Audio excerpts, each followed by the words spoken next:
BJP నేత సోము వీర్రాజు మీడియాతో మాట్లాడుతున్నారు. లైవ్ లో చూద్దాం. జరిగింది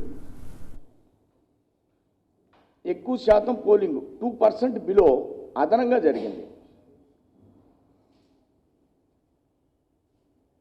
దీని మీద ఏదైనా చంద్రబాబు నాయుడు గారు కానీ రాజకీయ పార్టీలు కానీ అధికారం యంత్రాంగం కానీ తప్పకుండా ఆలోచించాలి కదా. పోయిన ఓట్లు 2% అంటే చాలా ఎక్కువ, 20 lakhs అంటే. ఇప్పుడు 2% అదనంగా ఓటింగ్ జరిగింది. ఇవన్నీ మీరు 50% అని ఏదో మాట్లాడుతున్నారు. ఆ 50% ఏంటో మనకు అర్థం కావట్లే. ఇది నేను ఎందుకు ఇంత డీటెయిల్గా చెప్తున్నానంటే, చంద్రబాబు నాయుడు గారు ఈ 5 సంవత్సరాల్లో ఇలాంటి వివాదాలతోటే కాలక్షేపం చేశారు. ఈ 5 yearsలో అడ్మినిస్ట్రేషన్ 40 సంవత్సరాల రాజకీయ అనుభవం అంతా కూడా రంగరించి ఈ 5 సంవత్సరాల్లో ఇలాంటివే ఎక్కువగా వారు ప్రయత్నం చేసి ఆంధ్ర రాష్ట్రాన్ని అవినీతితో, ఆంధ్ర రాష్ట్రాన్ని ఆర్థిక తిరోగమనంతో, ఆంధ్ర రాష్ట్రాన్ని అవినీతిని విచ్చలవిడిగా అనేదానికి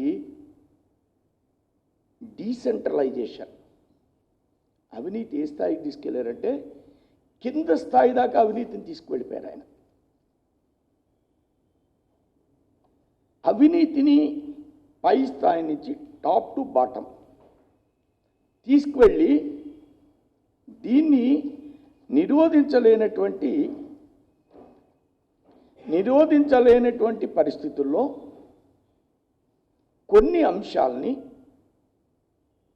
అంశాలని నిరంతరం వివాదాల్లోకి నెట్టి వాటినే నిరంతరం ప్రజలు చర్చించుకునే విధంగా వారు ప్రయత్నం చేయడం ఈ 5 సంవత్సరాల కాలగమనంలో జరుగుతుంది. మరి అభివృద్ధి జరిగిందని ఆయనే చెప్తున్నారు కదా ఆంధ్ర రాష్ట్రంలో. మీరు అడగొచ్చు, ఇది ఎలా జరిగిందండి అభివృద్ధి, ఎక్కడి నుంచి వచ్చింది ఈ అభివృద్ధి అంటే, అభివృద్ధి మోడీ మూలంగా జరిగింది ఆంధ్రప్రదేశ్లో. గ్రామీణ అభివృద్ధి దగ్గర నుంచి, అంటే గ్రామాల్లో పట్టణాభివృద్ధి, నగరాభివృద్ధి, జిల్లాల అభివృద్ధి. గ్రామీణ అభివృద్ధిలో 20,000 కిలోమీటర్లు ఎన్ఆర్ఈజీఎస్తో నిధులతో రోడ్లు వేయడం.